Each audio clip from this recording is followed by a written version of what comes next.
Ala Yoshinoya ang lasa?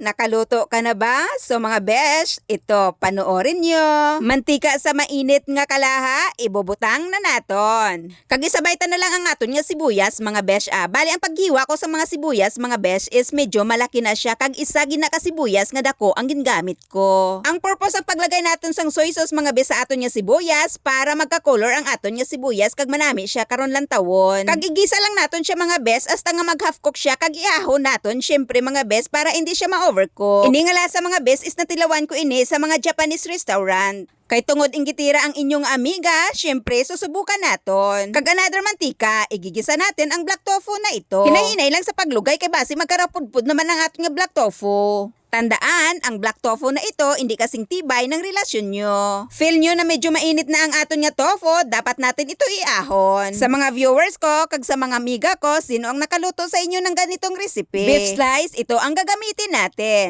At sa part na ito, mga best, tingnan nyo, nagtinanga si tiyay nyo. Hindi pwedeng ibutang na lang na sa beef kag didra tunawon kay mainit ang iya nga tubig.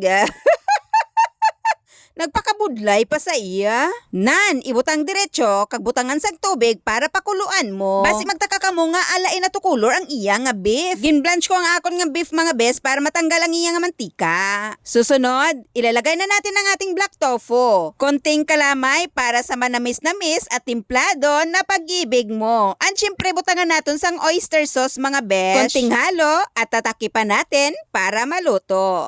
After 10 minutes, ito na siya. Ihalo natin ang ating nilutong sibuyas. Sa pagluto ko nito, mga bes, ginagamit ko ang low fire lang talaga. Ganito sa pagluluto ang gusto ko. Ang wala na talagang sabaw para kapit na kapit ang kaniyang lasa. Mga bes, it's your time na sa pagluto ng ganitong recipe ala Yoshinoya with tofu. So, kung nagustuhan mo ang aking video, please follow and share. Hanggang sa muli, ini ang inyong amiga.